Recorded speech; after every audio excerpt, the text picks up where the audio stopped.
to 1313 month here on ShitFlix. This is when we spend the entire month going over the most recent cinematic legacy of film auteur David DeCocteau. David DeCocteau. David DeCocteau. But before we get into the film today, we have to talk about this color thing going on. You see, this, my dear children, is called sepia tone. Sepia tone was most popularly used in westerns. And Instagram. Fuck you, hipsters. But then again, also it was used in other genres as well. This film, however, didn't use sepia tone. Here's what it used. This is yellow. This is fucking yellow. This is terribly fucking yellow. Putrid yellow. This is... Every person in this film has jaundice. It's that yellow. This movie is jaundice yellow. They called everyone in this film mellow yellow. That's right, Slick. And so you have to go through what we went through. Rest of the review is going to be all in yellow. Fuck you. And now on to the review. This movie. Billy the Kid. Oh my god. Alright, the first line in this movie isn't spoken until 10 minutes in. Yes, that is true. The entire opening credits. It takes 8 minutes for the title. No, this isn't 2001. You can't do this. You're not that good. Well, Matt, what do they do before the first line is spoken? He walks. What? You mean like some sort of epic walk sequence? He walks, holding his arm the whole time. They're just walking. Well, hold on. Just walking. Would you like me to give a basic plot overview to the viewers? Yep. All right, Billy the Kid. Real quick. This is basic. That's it. Billy the Kid is a famous Western character. He's the fastest gun in the West. He's some outlaw. He did some stuff. I don't know. This really wasn't about Billy the Kid at all. It could have been any Western character, and it would have made just as much sense. They just happened to use Billy the Kid because people Google Billy the Kid more than they Google 1313. Anyway, plot for this film in particular. Billy the Kid is trapped in an old west town called Hell's Heart. Yeah. Population 128, so they say. But it's being terrorized by a supernatural creature called the Manitou. Fuck if I know what the fuck the Manitou is. They don't really ever talk about it. All it knows is that it steals the skins of the people who live in town. Sounds creepy. It isn't. Wait till you find the Man of Three. The Manatee. The Manatee. And it just goes about as awkwardly as you can expect. Billy slays the Manitou because he realizes something. Fuck if I know what it was. And he apparently rides off on a horse before Doc Holliday comes in. Because that's a thing, too. Because Doc Holliday definitely would have gone. I don't... Alright, writing. The fact of the matter is, there was a lot of writing going on here. It wasn't interesting. We really didn't pay attention to a good deal of it. We talked through a lot of this movie. And a lot of people may get angry at us for that, for not trying to pay attention to the film. But it's hard. Watch the film. It's so fucking boring. If you go 10 minutes without a word or action or anything that has any impact on the plot happening, you're going to lose us. The thing is, though, like, nobody really cares about this movie that is in this movie. Like, no one's trying. Nope. Everyone's given the lines, and they're saying it. The cinematography is so lazy. Mm-hmm. This entire movie seems so detached. Mm-hmm. It's just like, shoot this angle, good, alright, move on. I mean, like, I understand point and shoot one shot styles and all that jazz, but this really... Alright, do we want to talk about... Alright, one thing is, obviously... We have gone over a David DeCocteau film before. It was The Talking Cat. We'll get into location scouts. But the thing is, though, one of the movies... Well, I was about to get into that part.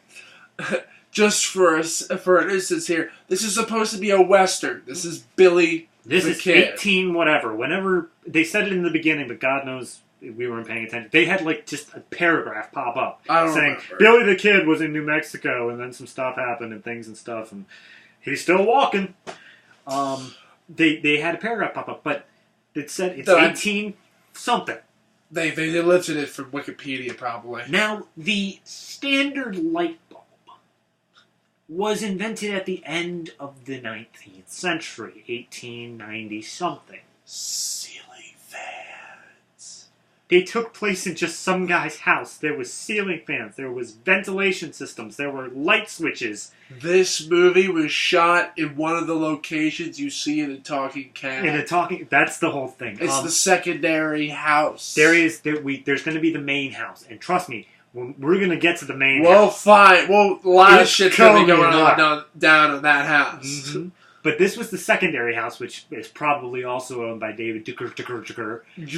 So it's obviously popping up several times. This seems more like his woods house, his getaway, like 15 feet away. It's just like a little cottage house, and it has ceiling fans and lights and vents. And how do you try to pass modern kitchen, a spice rack? How do you try to pass this off as 1800s anything? Like at all. Like they didn't draw attention to it, thank God.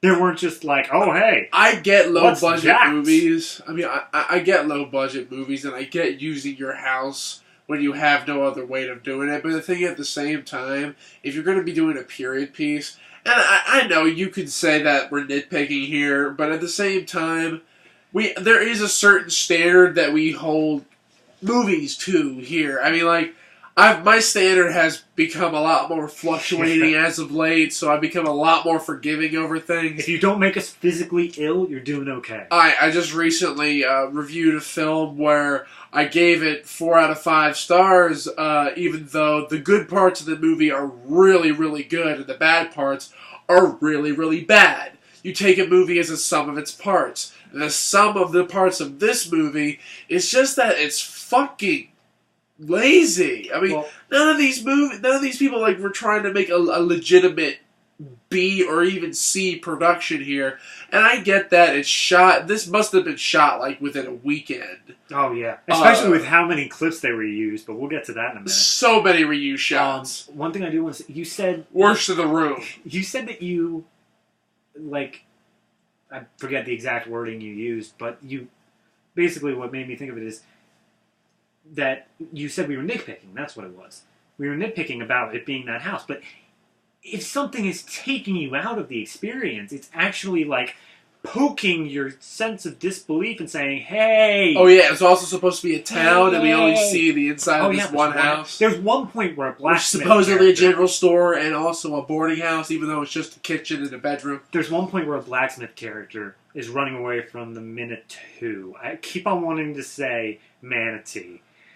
Is running away from the Manitou. He's running away from the Minotaur. And he like runs through woods or whatever, but he just comes right back to that boarding house general store area. Like he doesn't just ran around in a circle. Honestly. Oh my god! He's like, oh no! It's laughable, really. But I will give the producer I'll give Ducotico a bit of credit in the fact that he didn't use his other house.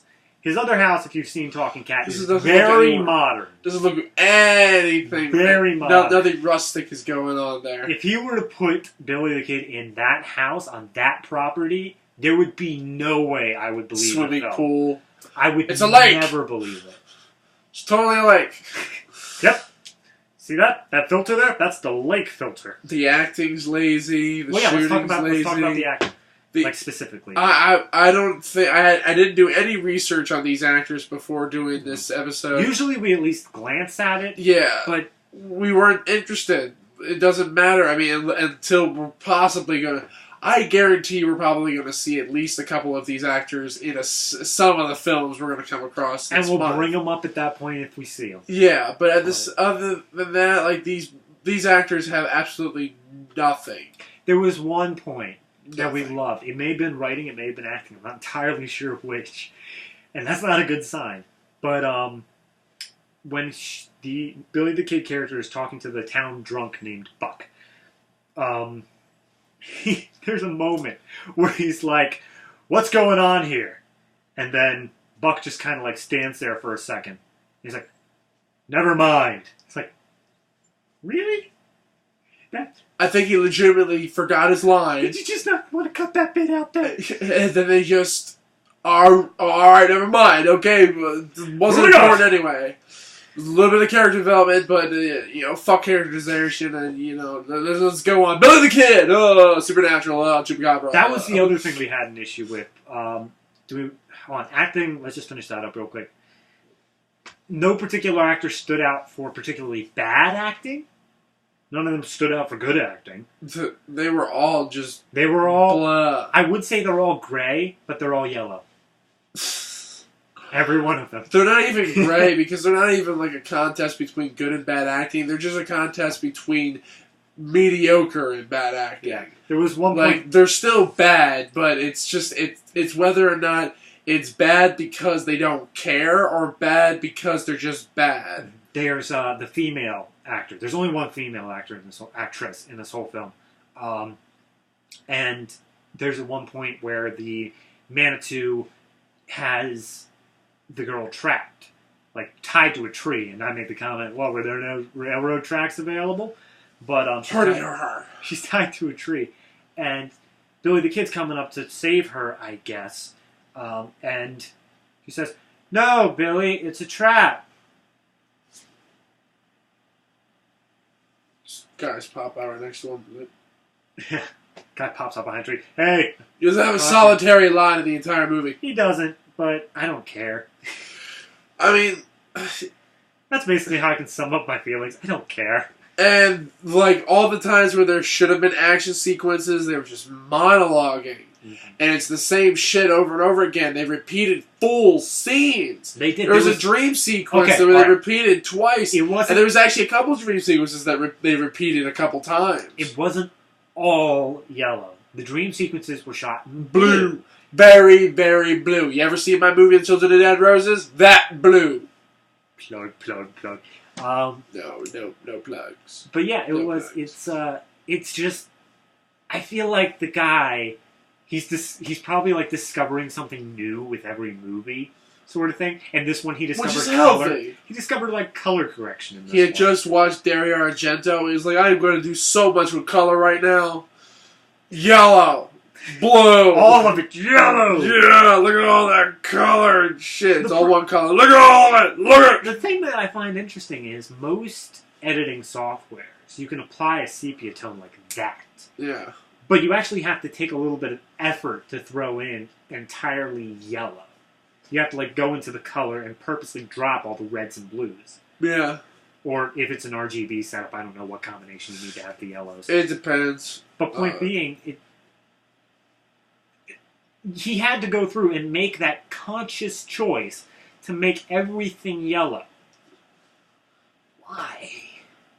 Because you could mute the colors, you could drop the blues if you wanted to. That would work pretty well. Just start playing 2 Chainz. It was like, I'm different. Yeah, I'm different. That's essentially. It just seems like he's like, hey, look, nobody's done this before. There's a reason for that. Apparently, this guy has been making movies for a long time. 80s. This guy, he made Puppet Master 3, if I'm not mistaken. No, you're right. And I'm like, that, I mean, it wasn't all that great of a movie, but at the same time, it was like, it still was a legitimate film. And I'm like, this guy is just... Do you think... He's like the new Roger Corman, and like, he's just pumping out these bad directed DVD shot on, like, VHS movies. I'm making a callback. Do you think that this director went the same route as the guy who made the Avalon thing? Because his first film, the first one that Avalon was the sequel to, was decent.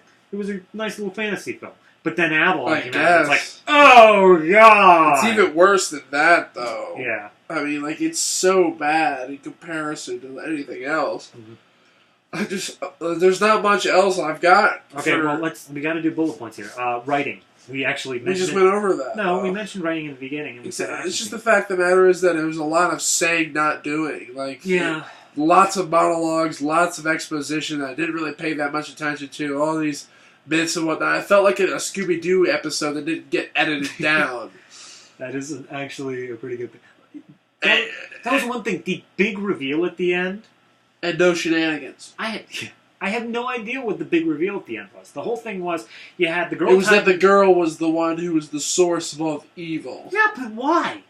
It's just because. Yeah, that's not something you should have in your movie. It's because fuck you. Fuck you. You're watching the movie. You watched it. You're gonna eat it. You're gonna like it. You're gonna take a big bite of that shit sandwich. You're gonna fucking swallow it.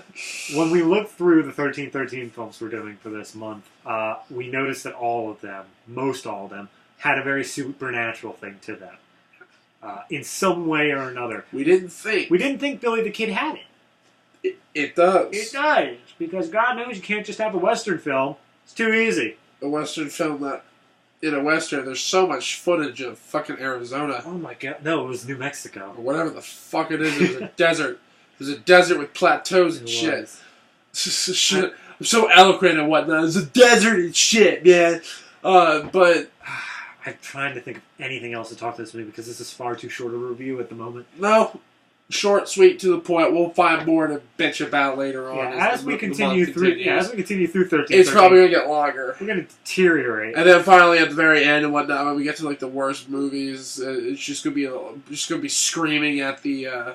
Why would you do this? It's like you're just gonna be like pissed off at each other too. Just gonna show up black and blue. It's like we've been beating each other mercilessly because we can't agree whether or not this movie is actually horrible or just absolutely appalling. Oh, one thing I wanted to bring up.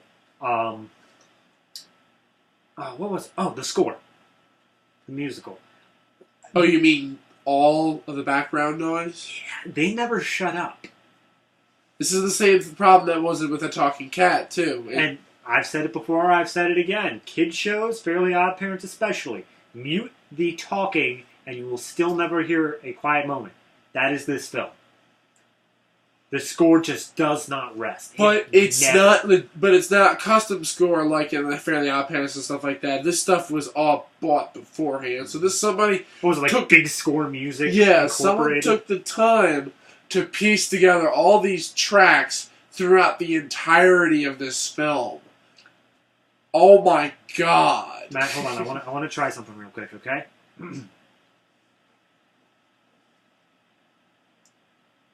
That was called Silence. David DeCoeur, take note. Look what we're doing right now. It's not easy. Try one more time, get a little bit up close. Right?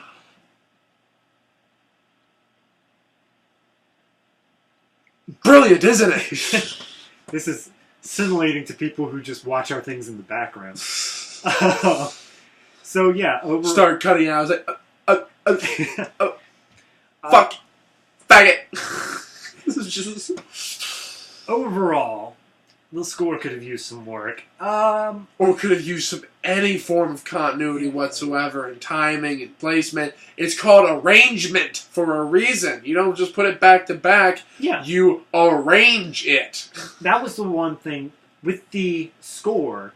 It was kind of suspenseful music, I guess. Sometimes. But they played it all the time. Like he was just walking out back behind the house looking for a horse. It's like horse. And at the very end, when the credits roll, that's the first time you really hear something that sounds westerny. Except for the very, very first song of the credits, which only lasted like the first couple minutes of the credits. So the rest of the credits is kind of weird music. I mean, I don't know. I don't know. Last thing I want to talk about, just as a whole for 1313 month that's coming up, is all these films are listed under gay and lesbian. All of them on Netflix are listed under gay and lesbian. Now, all the guys in this movie were half naked the whole fucking time. None of them wore a shirt. None of them. Not a single one. A lot of them wore vests. They wore aprons. Short vests, too. Not overalls. Overalls, yeah, whatnot. But not one of them... Glistening biceps and triceps. Feel that shit. I'll tell you what, man. If you want to see male nipples... 1313 is where you go. 1313, man. I have a feeling we're going to see a lot more. Yeah. And maybe that's it. Maybe that's... But the whole thing was... The main character does make out with a chick in a dream, though. He makes out with a chick and never makes out with a guy. And I mean, I know that... There are a lot of homoerotic possibilities in this. I mean, it's not a matter of that they did it. Yeah. Like, with a gay story, you don't have to just outright have your character. No, like, you don't. But let's make out! But the problem is, where does this fit into this story at all? Yeah, it virtually... How is it in this category? Two characters, I guess, in a dream sequence were determined to have a sexuality towards each other. That was a dream sequence. In reality, they weren't given any sexuality at all, which means none of the characters showed any interest in each other in any way, shape, or form. There's no chemistry. Yeah, so I don't see how this is a gay and lesbian. If this is a recurring thing throughout cougar cult, you would have to think it's about a bunch of older women hitting on younger guys. Actor/model. We watched the trailer for that. That one is gay. Yeah, yeah, it is. That one has so many. They're all in a hot tub together, just like this close. That one's gonna be. It's just make like, sure guys, it's closer. Just come on. I think closer, that guy's trying to kill us. The only way I can get closer is to be inside you. Oh, God. To be fair, none of these have ratings, so they entirely could. And all these movies were shot over a very short period of time. They were. And they were at least a couple released every year. There's a lot. We've got a lot of movies to get through. We got a lot of movies to get through. So I want to do one thing real quick. Okay. Could you find a positive thing in this film? Just any little thing. I wouldn't necessarily say I could find positive things. There are things that I have an indifferent response to, and things that I have a negative response to. Other than that, like, the camera work is... the camera that they used is well off, except that it's a little overexposed. But at the same time, it's just... For me, I'm going to say for positive, just because we are very negative on this show. We are. But we have some positive moments. Positive for this particular film, the sound was alright. The sound, I did say something about that, yeah. We've seen enough bad sound to like it when it comes along. It's like, alright, these guys have their sound down and whatnot. If they have nothing else, sound works. Sounds pretty good. Alright, so besides that, do you have anything? Recorder did you use? H4n Zoom? You have anything else? It's just... Just give your final thoughts. It's the beginning of a long line of shitty movies. Is that it? That's all I got to say, man. Right. We got so much more ranting to do this month. I'm going to try to go into a little bit of just about Billy the Kid. It's not... I don't feel like it can fit into a Western genre. It can't fit into supernatural. It's not horror. It's not thriller. It's not action. It's just... It's in the void. It is in that beautiful little thing of just student film, where you can't assign a genre to it because they haven't gotten that far in the class yet. So, yeah, that's what I think. As for watching it, if you really want to, it won't kill you. But trust me, you may just be like tapping through Facebook or Twitter at the same time. You're not going to be paying a lot of attention. Background. You got to have like some Adderall or something to just like really intensely focus. But besides that, no. Cocaine. But besides that, whoa! As for a film itself, I don't know. It had its violent moments, but very mild. Yeah, very limp dick violent moments there. We need something more manly for ShitFlix. For 13 month manliness is required. Matthew, what's more manly than violence? Bacon. Okay, what's more manly than bacon? Sailor Moon. What? Manlier than that? Sex. Damn straight. Next up, 13 Cougar Cult. MILFs.